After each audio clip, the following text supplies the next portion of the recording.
Olá, gente boa aqui do canal Paulo Maués Corrêa, mais uma vez aqui com vocês. Hoje para tratar de um tema da mitologia grega que já apareceu num vídeo aqui que eu considero importante, que é o vídeo Mito e Verdade.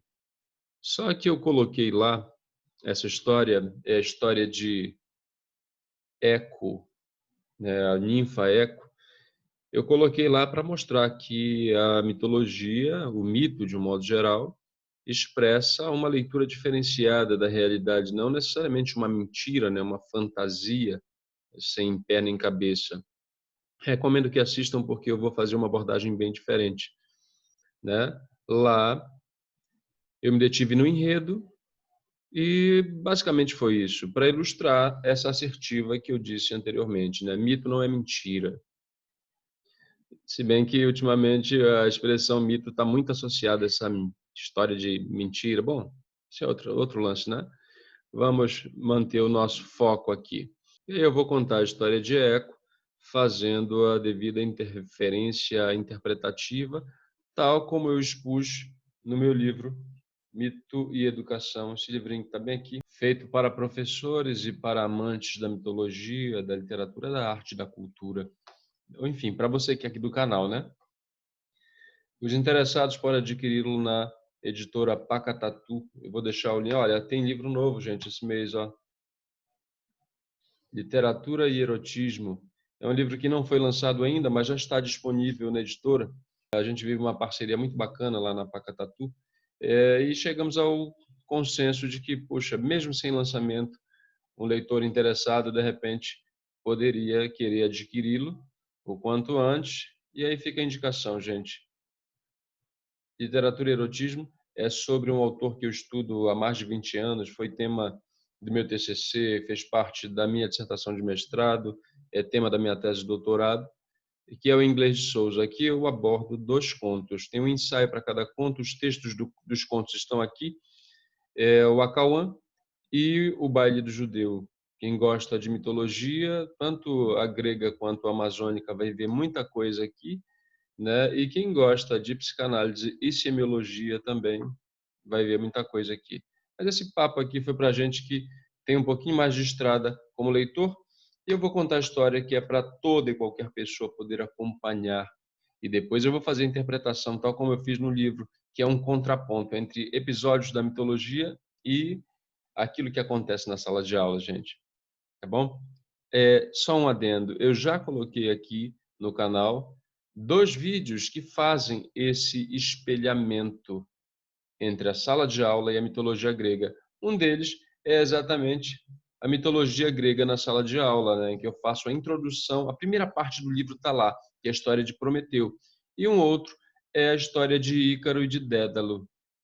Ficam essas indicações. Depois vocês vão ver que que eu estou montando aqui é um mosaico, é um grande quebra-cabeças, que depois que vocês assistirem todos os vídeos, ou seja, tomarem conhecimento de todas as peças, a coisa vai ficar bem bonita, né? E bem clara na cabeça de vocês.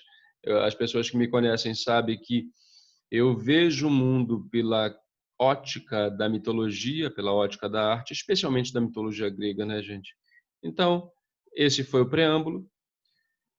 Vamos à história, né? Eco. Esse nome é muito familiar, né, gente? Eco era uma ninfa e, assim, como todas as ninfas, ela era muito bela mesmo.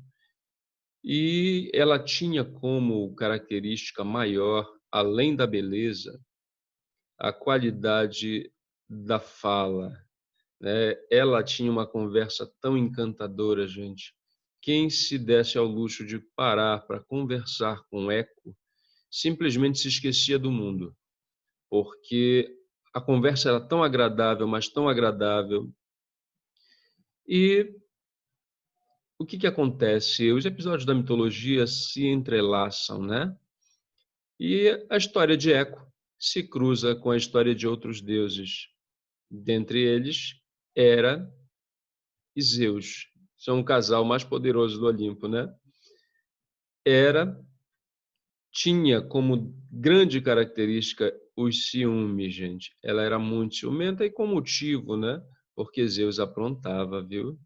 Eu vou fazer um vídeo, eu acho que só para contar as vezes em que Zeus aprontou, não foram poucas, né? Então, ela estava desconfiada que Zeus estava mantendo um relacionamento extraconjugal, ou seja, um caso, né, com uma das ninfas.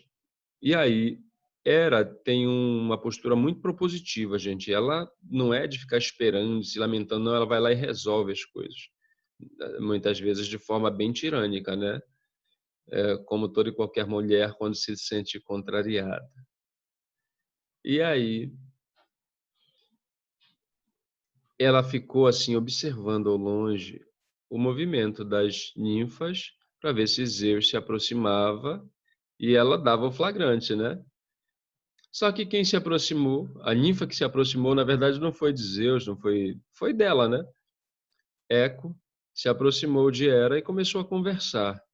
E para variar, Hera perdeu o foco, né? Ficou distraída naquela agradável conversa e acabou não descobrindo nada.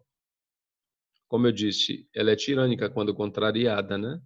Como ela acabou não descobrindo nada, ela resolveu castigar aquela que para ela tinha sido assim um motivo do fracasso da missão, né? Que foi justamente Eco. Então Eco foi condenada a nunca mais falar. Simplesmente o que ela poderia fazer era repetir aquilo que ela escutava, né? Essa é a explicação mitológica para o fenômeno do eco. Vocês já perceberam, né? É um tanto diferente da explicação da ciência, mas ambas são explicações, né?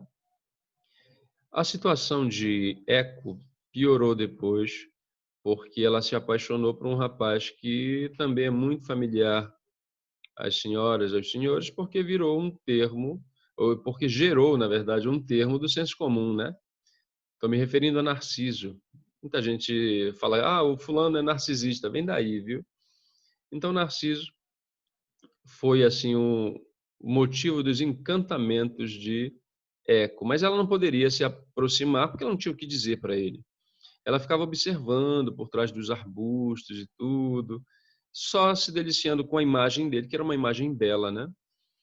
E tá gostando da história, gente? Eu já ia esquecendo, tem um detalhe importante.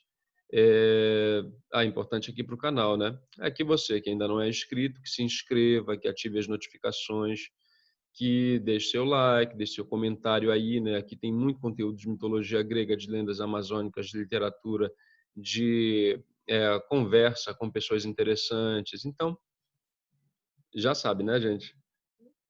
Voltando,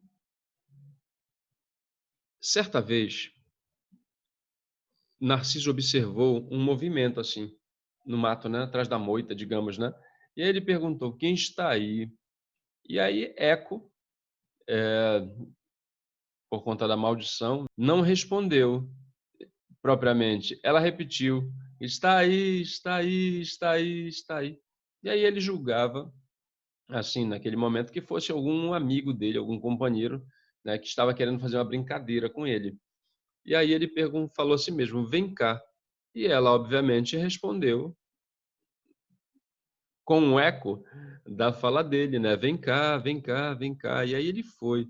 Quando ele foi, ele se decepcionou, né? Ele não gostou. É aquela história da canção do Caetano, Narciso acha feio que não é espelho, né? Não gostou dela. E aí, gente, ele a desprezou, né? Ela ficou tão decepcionada que se escondeu no fundo de uma caverna e até hoje ela está lá, né? Você pode chegar na entrada da caverna e chamar, pode dizer qualquer coisa, ela vai repetir lá de dentro. Poético isso, né, gente? Pois bem, deixa eu fazer uma interpretação que é a que está aqui nesse livro Mito e Educação, em que eu trabalho com um conceito de complexo, né? Isso vem da minha, digamos, afinidade com a psicanálise, né? O complexo de Édipo, por exemplo, com a minha afinidade com a filosofia do Gaston Bachelard, em que ele fala de vários complexos também, né? Até foi meio complexo para eu falar, até me engasguei. Fala de complexo de Prometeu, que eu já tratei aqui, né? E a partir desses recortes eu fui criando, né, até onde eu sei, determinados conceitos que explicam determinados comportamentos, e esses comportamentos estão vinculados à sala de aula. Então, o que eu chamo de complexo de eco e o que eu chamo de complexo de era é o que eu vou explicar aqui. Na sala de aula, gente, você tem professores e estudantes, e esses sujeitos podem assumir comportamentos que se encaixam naquilo que eu chamo de complexo de era e de complexo de eco. Obviamente, esse é um vídeo para pessoas que têm interesse em conhecer mais a fundo a mitologia, né? Mas especialmente para as pessoas que vivenciam esse cotidiano da sala de aula, estudantes e professores, né? Então, vocês já devem ter visto, por exemplo, determinados professores que o aluno escreve uma resposta no trabalho. Se estiver uma vírgula fora do lugar, o que é fora do lugar?